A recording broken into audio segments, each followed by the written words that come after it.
What's up, guys? We're trying something new today. This is going to be a very informal video. This is going to be basically what if. What if is the key word to everything in the human universe, because this is pretty much the idea of question, the idea of fantasy, the idea of bullshitting. Human curiosity in the whole head. What if this happened? And today we're going to start with something that's kind of cool. What if Operation Barbarossa never took place? If you're unfamiliar with this is, Operation Barbarossa was the military campaign which Hitler started to invade Russia in World War II. Yeah, pivotal decision. Yeah, this is a pivotal decision. It's when things started to go bad for for Nazi Germany. He decided to break his pact with Stalin and invade him. And in the meantime, he's battling Britain. So now he has a two-front war. So this was three-front because he had Africa too. He had North Africa too. So he's spread himself out all over the place. He decides, I'm going to go after Stalin because he was paranoid that Stalin was going to come after him, which I will say is probably, it would have happened. That's where I'll leave it off with. If I'm going to say what if Barbarossa never happened, Nazi Germany would have probably been able to defeat Britain. I know I'm probably going to make a lot of people mad by saying that, but I'm just... Well, they had them defeated pretty much. They had cut off all ship supplies to their continent. They were holding out, but yeah, it's like how long could they have held off if Hitler had been able to keep all of his attention focused on just hammering Britain? I'm not sure how long they could have lasted. Inevitably... Well, he had a pact with Russia. What's to stop Russia and Germany attacking them at the same time? Right. I mean, well, that's sort of where this goes, is what would Stalin have done? I guess is sort of where this What needs could Hitler have given Stalin to keep his loyalty? Could he right. give him oil? Could he have given him access to, I don't know, maybe one of the third world countries if they took him over? But Stalin was just as fucking crazy as Hitler was, and he was just as paranoid. Yeah, but Russia also had a history of failed military campaigns up until World War II. Yeah, but their army was just... It was massive. It was huge, right? It was massively untrained as well. It didn't matter though. I mean, if you just keep throwing, but I mean, they had a policy where, they'd have one rifle for every 3 soldiers, and you'd run behind them, and then when he got shot, you'd pick up his rifle and keep going, and then there was another guy behind you who would pick up the gun when you died, and they just didn't have enough weapons for the amount of people they had conscripted in the army. But I guess what I'm saying is that Stalin was a crazy paranoid guy himself, and if Hitler had if Hitler had not invaded him and broke their pact, Nazi Germany would have continued to grow stronger instead of spreading themselves out, and I think that would have triggered some paranoia in Stalin to say, like, this guy's starting to get a little bit too big and we need to go after him. All right, here's another what if. All right, what if Britain falls? Yeah. North Africa opens up the oil. Do you think Nazi Germany still loses at Stalingrad? Yes, I do. You think that's the point where Russia overpowers them? What? Yeah, because I'm from the camp that believes that what did the Germans in was the poor planning of when to invade Russia. It was the timing had a lot to do with it. But the fact is, we're past that point of timing. They have a whole new war machine at this point. They have all the fuel they can keep. Their Tiger tanks are going to be fully fueled. They're going to have as many as they can get them up there. Okay, so you're saying they have the oil in the North Africa and the Middle East. Okay, so you're right. So you're saying he waits until he defeats Britain and he secures the oil fields and then he goes in. Right. Well, that was clearly what he should have done. Absolutely. That's what he clearly should have done. But I'm asking, do you think he still loses to Russia? Oh, no. I think if he had done it right, no, he could have won. You think he could blitzkrieg the whole country? No, he wouldn't have blitzkrieged them. Well, he blitzkrieged them anyway. Yeah, but he got stopped at Stalingrad. Yeah, it wasn't quick enough because then winter came. I mean, they started in the spring, right?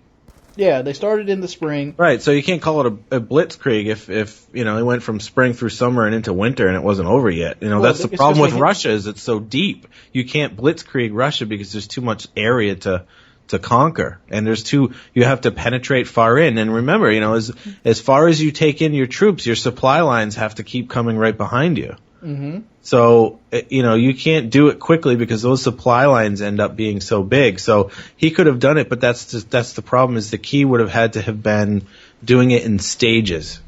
So instead of keep pushing forward, one of the mistakes that Hitler made was he didn't know when to stop pushing forward and consolidate and resupply and regroup and then make a forward base and then keep going from there. He just kept sending all his people in, and they just got so stretched out from the supply lines they couldn't keep going, and then they ran into winter and none of their shit worked and they all froze to death, and sort of like what happened when Napoleon tried to invade Russia. You've got to do it in a way that the seasons don't work against you. And that was the big mistake he made. But if he had waited and he had conquered Britain and he had gotten the oil in North Africa and he did it the right way, he absolutely could have just defeated Stalin. Definitely. Here's a question. Do you think beating Moscow is beating Russia? It depends. No, I mean, not necessarily. Do you think if the capital would fall, all the countries on the East Coast would just surrender? They would have had to sever the command and control, which I guess back then, it does depend more on a geographic location because, from now, you can command from an airplane. I mean, look at Air Force One, you put your people up in the sky, they never land again, and they can still keep coordinated with everyone on the ground. And so, yeah, if you don't have a central point to where all your communications are coming in, it would be really hard especially with how big Russia is to keep everything organized without just going into, people splitting off and doing what they want. Would have been nasty. But you know what I just thought of while I was saying that is another thing that Hitler would have had, the V2 rocket. Yeah, he would have had the V2 rocket. If he had waited and he had finished off Britain and just waited before he go in, the V2 program might have been done. Yeah, because Russia wouldn't have been asking for help, and then the European theater anyway, because they thought Germany was our ally. Right. So, he could have had that technology finished by the time he invaded Russia, and then he would have destroyed them because he would level the city before he even got there. Just fire V2 rockets ahead of your infantry and then roll them in and clean up the mess. Kind of like we do today. All right. So what is this? All right. So what would this change over the whole course of it? Here's what I feel. If Nazi Germany took Russia, well, obviously America is going to have to look at this and be like, oh shit, we have to do something. And at this point, do you use the fat man and little boy on Nazi Germany like they originally were intended? How far is too far? Omaha Beach, the beach landing. It was a brutal slaughter fest. What happens if it's backed by Russians? It's hard to say how that would have affected Japan. When I guess it depends on when he would have. Well, Japan was going to die anyway. If you go by the standard, even if we didn't have the nukes, Russia was going to get involved with them because we helped them in the European theater. Right, but what I'm saying is Japan could have actually. I mean, if you play out the scenario where Germany defeats Britain, right? I mean, you have to remember it wasn't until we got attacked by the Japanese that we got our hands in the war. Right. So, just because, I mean, if Hitler had defeated Britain, maybe we just fought a war with Japan. Well, I don't know. It's hard to say whether that would have. I mean, we weren't involved in the war up until that point. Britain was getting beat up pretty bad, but we still, we hadn't been attacked and we weren't getting involved. This was a Europe thing. It was just like World War I, and it was sort of what was happening, and U.S. was staying out of it. And it wasn't until we got attacked that we got in. So it's hard to say how that would have affected the U.S. mindset in getting involved in the war. Would Japan have even attacked us? They might have been working with the Nazis on Russia. So Pearl Harbor could have never happened. So it's all really it's fascinating, at least in my book. It's sort of a domino effect because I mean I think it's what would happen if the United States had to stand alone against the entire eastern seaboard. Just that would be fucked up.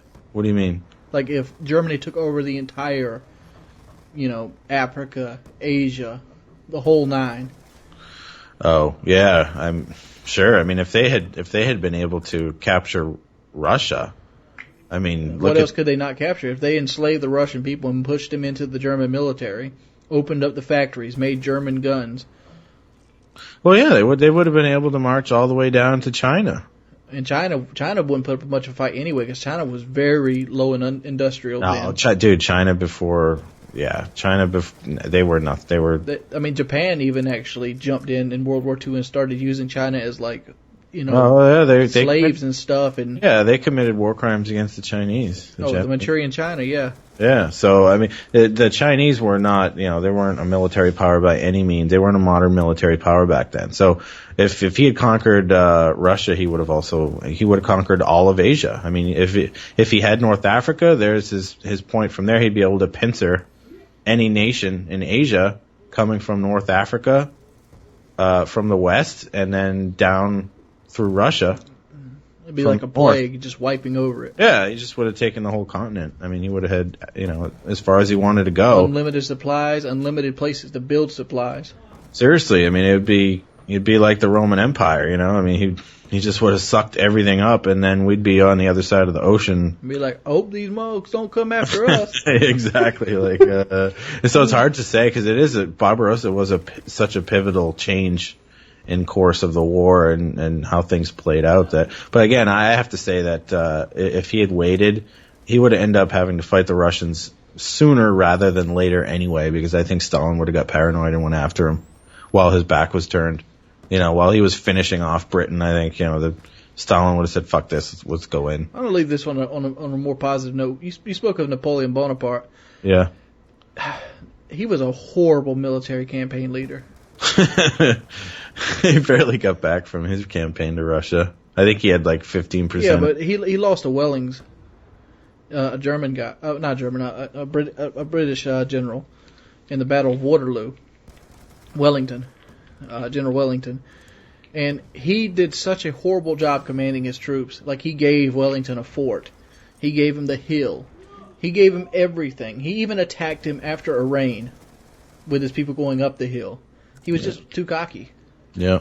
Well, that's kind of what happened with Hitler. It's hard to say whether he was crazy by then or if he just got so cocky with his successes in Europe that he just thought he could do anything. I mean, certainly his generals were telling him, look, you got to wait. This isn't. We got too much other shit going on. And he's just like, no, go. So yeah, make it work. Cockiness, craziness, all rolled into one. Stupid idea, though. All right, guys, that's What If.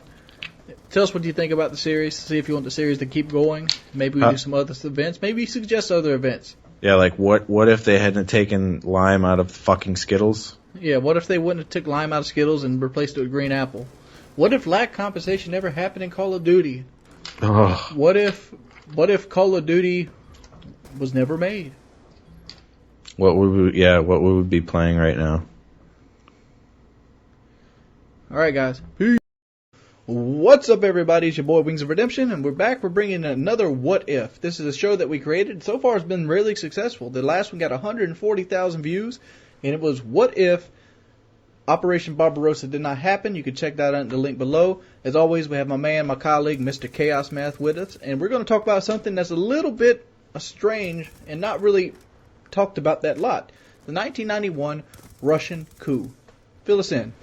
Yeah, so I thought this would be a cool thing to do. Like you said, I think most people don't really know about this. I mean, I'm guessing that a lot of the people maybe who are watching this video weren't even born yet when this happened, but it's really sort of fascinating history event. So back in 1991, there was a coup against the Mikhail Gorbachev, who was the leader of the Soviet Union. Maybe we should define what coup is. Yeah, so a coup is a sudden, unexpected, and secretive attempt to overthrow a government.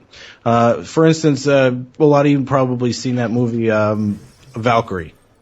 Operation Valkyrie. That was essentially sort of what a coup is. You have some people within, usually it starts within a government, and you have a sort of secretive movement to overthrow the leadership, and you want to cut the head off of it quickly and effectively so that you can assume control and keep all of your infrastructure in place, right? You don't want to have to reassemble the whole government. You want to just take it over, assume control, and move on as the leader. So in 1991, the head of the KGB, this guy named Khrushchev, convinced a few upper echelon levels, guys that were in the top of the Communist Party, defense ministers, that Gorbachev he needed to go, right? Because what did Gorbachev do? He sort of turned around the Soviet Union. He started to introduce Western ideas. He had this thing called perestroika and glasnost, which was reforming the Soviet Union, giving rights and liberties to the people, sort of letting go of the hardline communist past. And there's a lot of people, mostly older guys in the party and in the military, who weren't fucking down with that. They didn't want the Soviet Union to start acting like the United States, right? We're the bad guys, and they're all about fuck the capitalists, and communism is the way to go. The last thing they wanted is their leader now to start introducing Western ideas into their country. So that's the essence of what this coup was about. How far west, like Lucitarian West or like the United States West? Well, Gorbachev really started to westernize the country, and like from the United States basically take it from like a communist country to more of like a capitalist country, right? Yeah, but not so much. Yes, but I think what really sort of bothered these guys, the leadership and the military guys, was sort of the relaxation of the control mechanisms that communism and the Soviet Union had in place over the people. He started to let the people know more. Like, for instance, the news started to show more than just, the sort of propaganda line. And he started to let businesses into Russia, I think it was during his tenure that, you saw McDonald's now go into the Soviet Union, and he just really sort of started to pick up on basically created infrastructure in Russia. He made him not North Korea.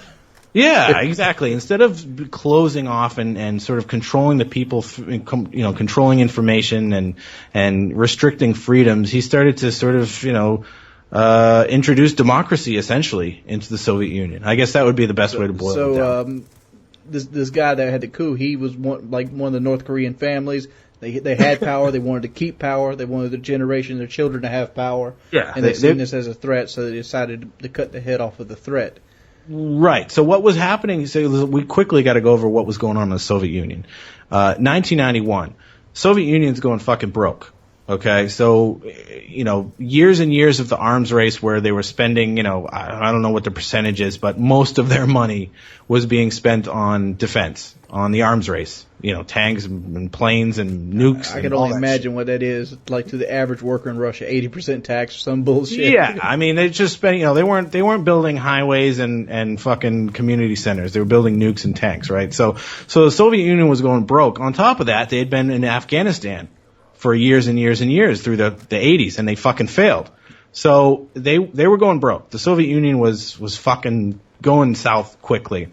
And on top of that, you started to have some of the republics of the USSR start to claim independence. They started to break off. So a lot of the Warsaw Pact countries, over the Soviet bloc is what you would call it, right? So not actually Russia itself, but all the Eastern European countries that were annexed after World War II ended in the Warsaw Pact started to break off from the Soviet Union. And that sort of also was a problem. And, and Russia actually had sort of broken off in a way, and that's where Boris Yeltsin came in. And Boris Yeltsin was the president of Russia. So you had these republics within the USSR who started to start breaking away. Like, it wasn't just the USSR that you thought of back in the 80s where it was just, that was it. It was the USSR, and there was no sort of distinction between any of the republics that were part of it. So that's the history of what was going on. Things weren't going well, and now you have Mikhail Gorbachev, who's just been in there for a while, westernizing the country, starting to become friends with Ronald Reagan, and now, Bush Sr. was in office. So there was a coup attempt. Let's go and clarify something. Gorbachev was the president in 91, and Yeltsin was a politician, which later became the first president of the Russian Federation after the change. Right. So, sort of. Gorbachev was... He started after he saved Gorbachev in 91 and ran to 99. Yeah, well, Yeltsin was still president of Russia, but this was before Russia was the Russia we know today. Now, Russia was a republic of the USSR. It was one of the members of the Union of Soviet Socialist Republics. Okay? So Yeltsin was in charge of Russia, but Gorbachev was in charge of everything. Okay, so you sort of look at it as governors and the president, right? So Gorbachev was the equivalent of the president, and Yeltsin was the equivalent of a governor. Okay. Okay, so here's where the video actually kicks on. We're 7 minutes in, but the backstory was needed. The question is, what if the coup worked? What if they cut Gorbachev's head off and threw it in Times Square and drug his body back behind whatever the fuck a Russian car is called? A Krag or Cat's Eye?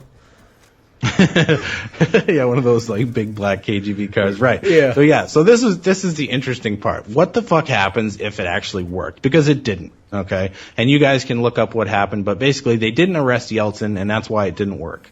Because Yeltsin sort of organized. He basically said, "Fucking, I don't think so." And the next thing you know, the coup was over. I think it was in 3 or 4 days tops. They rolled like 200 tanks into Moscow, didn't they, Yeltsin? Yeah, he was not having it, and it just they fucking failed. It was a total fail. But here's the question: what if it had worked? What if these hardline guys, the leader of the KGB, probably Khrushchev would have probably become the next head of the USSR? He probably would have been a czar, not a president. It would have been bad, right? So you would have had hardline military and upper party guys who wanted to keep the USSR on the path that it had been during the 60s and 70s and 80s, which was the U.S. is the bad guys. We don't want to westernize our country. We want communism to take over, and that's the way we're going. What would happen if they had actually worked? And here's where I think it gets a little bit scary, because you can't deny the fact that the Soviet Union was crumbling before this happened. It was going broke. And what do people do when they're starting to go broke? When you put an animal in the corner, they start to fight back, and yeah, they get desperate. I think you're going to go with the first strike consequences there. Well, this is what I'm saying. I think it would have probably gotten extremely ugly. Maybe not, but very possibly have resulted in a nuclear war. Because, right, so the Soviet Union was already broke. And when people are broke, they're desperate and they get aggressive, and they tend to take risks that they wouldn't otherwise take, and they tend to, even not broke, act. But pride comes to effect too. Oh yeah, and sure. I mean, if you look at the USSR and the big giant monster that it was during the 80s, they weren't going to ask for help. No, and they weren't going to be happy about sort of crumbling from within. They would have, if they had taken Gorbachev out, they would have wanted to look extremely strong, and they would probably have reverted to it. They would have basically did what North Korea is doing right now. Basically said, "This is what I want. You give it to me, or this happens." Yes, exactly. Yeah, that's exactly what I believe, because they would have sort of been forced into that kind of posture just based on the fact that they knew that they had a time limit. Like, look, we're going to go broke if we don't find some way to, increase our influence or get more territory or whatever. I think there probably would have been some sort of push further into Eastern Europe or possibly South. And, you still would have had, East and West Germany in play. The Berlin Wall probably would, not have fallen.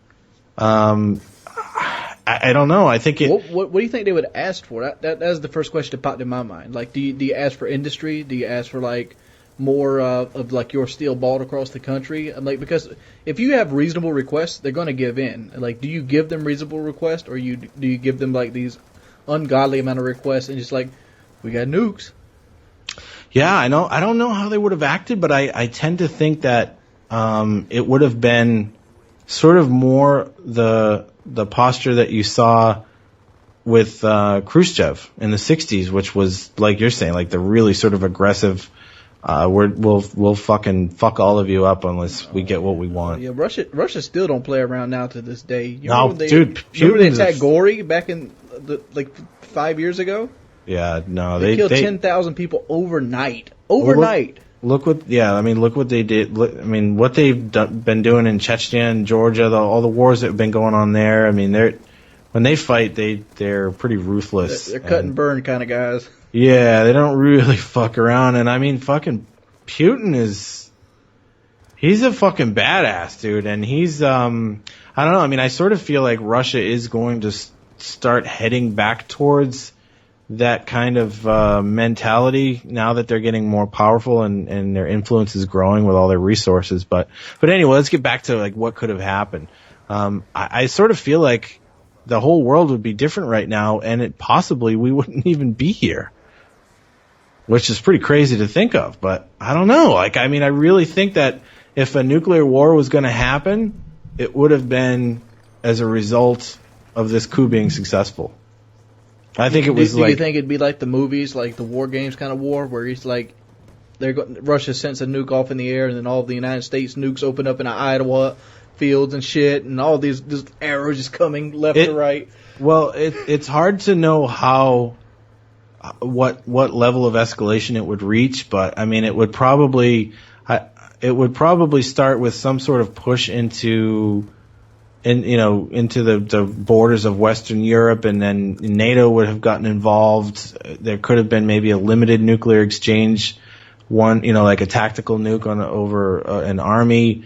And once that happens, then, you would basically have we'd stop talking and DEFCON would go up, and I don't know.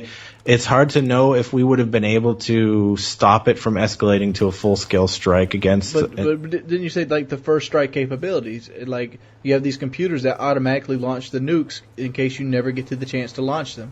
Right. So, yeah, we were talking about that before we started recording. It's called launch on warning, and it was sort of the doctrine that was adopted back in the Cold War for the event of a nuclear exchange. Launch on warning means if you think you're being attacked, you're going to launch everything you have because you know that the missiles that are coming for you, most of them are aimed at your missiles. So it's a use them or lose them sort of situation. And so what that means is if the Soviet Union launches one nuke, they might as well launch all of them because we're going to launch all of ours.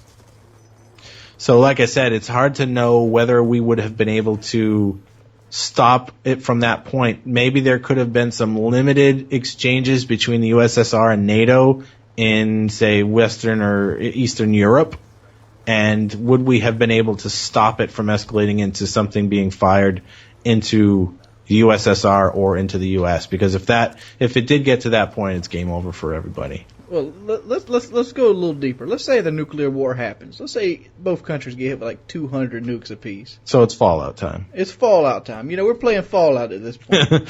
The Cubans there. Do you think they come over and try to make hits? Because Cuba's pretty good with Russia. Try to win some Russia favors, maybe get Florida, and Dude, there's nothing to get. There's nothing to get. I understand there's nothing to get, but there's still going to be people alive after all the nukes fall. I mean, people live through Nagasaki and Hiroshima. They're still alive today. But everything's going to be in rubble. There's going to be a lot of radiation. But the fact is, people are going to still want power. Like, if you really think about it in the grand scheme of things, people are right now fighting over a speck of dust. We're worried about nuking a speck of dust out of the universe. Right, but you also have to think about if the Soviet Union's gone too. I understand it, but it's still, like I said, there's still going to be people there. There's still going to be somebody wanting that power. Because power is something that's just like a disease. I know, but here's the thing. If you look at the consequences of a nuclear war on that level, nobody's going anywhere, dude.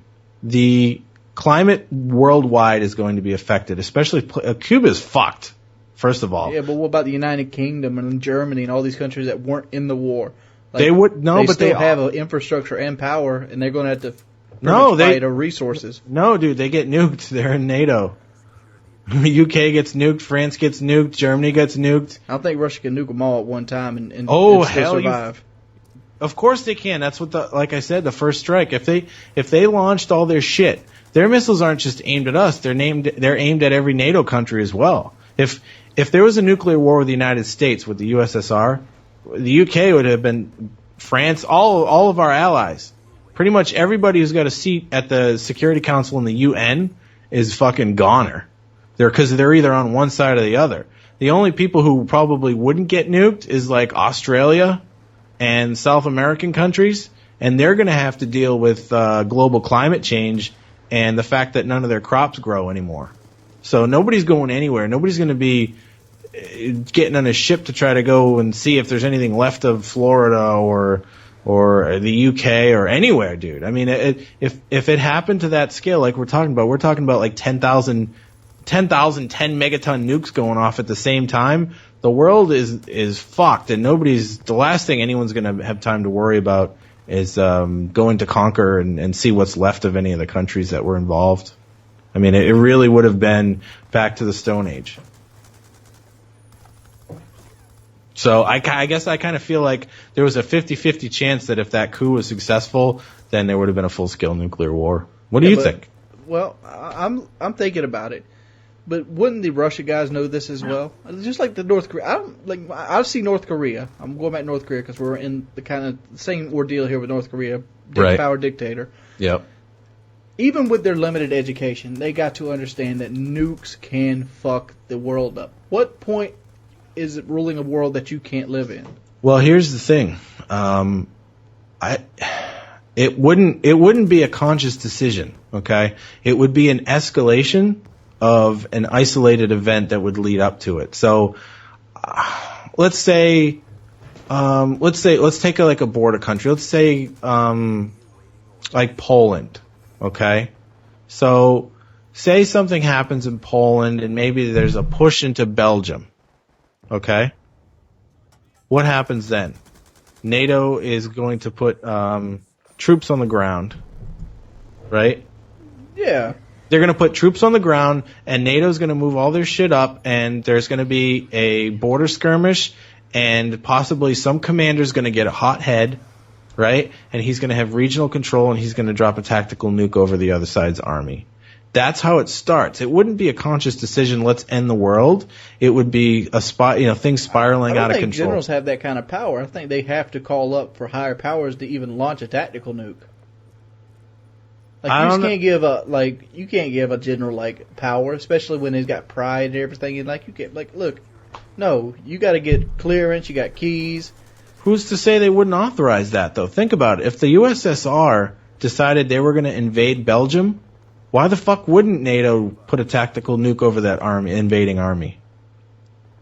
If they couldn't stop the USSR, because the USSR at that point, I mean, they did have a strong conventional army.